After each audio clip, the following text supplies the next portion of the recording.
मांझी में महान समाजवादी नेता व देश के पूर्व प्रधानमंत्री चंद्रशेखर को भारत रत्न से सम्मानित किया जाना वर्तमान समय की मांग है तथा इससे पूर्वांचल के 20 करोड़ भोजपुरिया समुदाय के लोगों की बहुप्रतीक्षित मांग पूरी होगी। ये बातें पूर्व सांसद आनंद मोहन ने गुरुवार को मांझी के बलिया मोड़ पर पत्रकारों से बातचीत के क्रम में कही।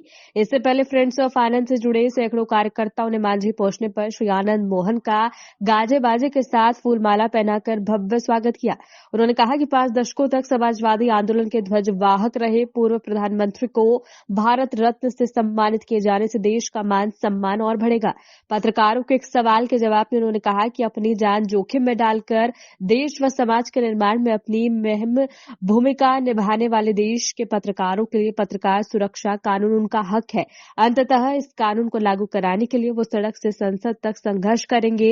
बिहार में जारी राजनीतिक गहमागमी एवं उनके बेटे के ताला बदलने के मुद्दे पर उन्होंने कहा कि वो जो कुछ भी करते हैं वो डंके की चोट पर करते हैं।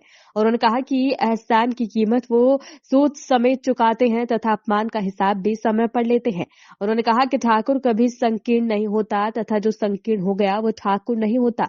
श्री आनंद मोहन का स्वागत करने वालों में सैकड़ों गणमान्य लोग मौजूद थे। बाद में श्री मोहन अपने काफिले के साथ बलिया के लिए रवाना हुए। ठाकुर ठाकुर ही नहीं, जिसके आंख में पानी और मन में करुणा न हो और लोगों के प्रति प्रेम और सद्भाव न हो, वो ठाकुर ही नहीं हो सकता। वो जो संकीर्ण होगा वो ठाकुर नहीं होगा, जो ठाकुर होगा वो संकीर्ण नहीं होगा। सर क्या कहेंगे, मतलब ऐसा क्या मुसीबत आन पड़ा कि चेतनानंद को पला बदलना पड़ा? पाला हम नहीं बदलते हैं, जो हम करते हैं वो डंके के चोट पर करते हैं। पाला उला नहीं बदलते।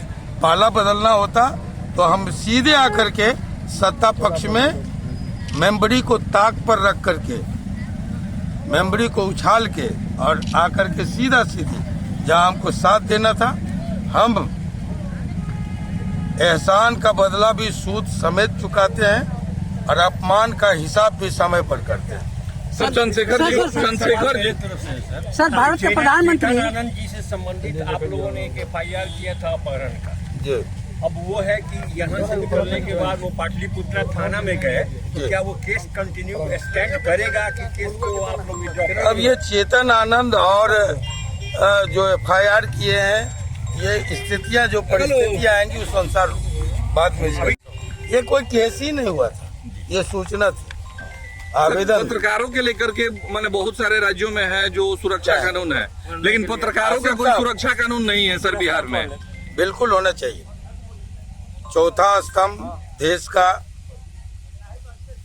लोकतंत्र का मीडिया है, प्रेस है, और जिस तरह से खतरे मोल लेकर वो सूचना एकत्र करता है तो सुरक्षा भी लाजमी है। सर भारत के प्रधानमंत्री चंद्रशेखर जी का भारत रत्न दिलवाने में सर आपका अहम भूमिका रहेगा, इस पर सर क्या कहना है? देखिए, चंद्रशेखर जी के कतार के ढेर सारे लोगों को भारत रत्न दिया गया। मैं मानता हूं कि चंद्रशेखर जी देश रत्न थे, उन्हें किसी उपाधि की जरूरत नहीं है। फिर भी अगर उनके समकक्ष लोगों को धड़ल्ले से भारत रत्न दिया जाता है तो ऐसे में उनके समर्थकों की आवाज कि चंद्रशेखर जी को भारत रत्न दिया जाए, ये लाजमी है, उचित, और इसको बुलंदी से उठाएंगे हम लोग।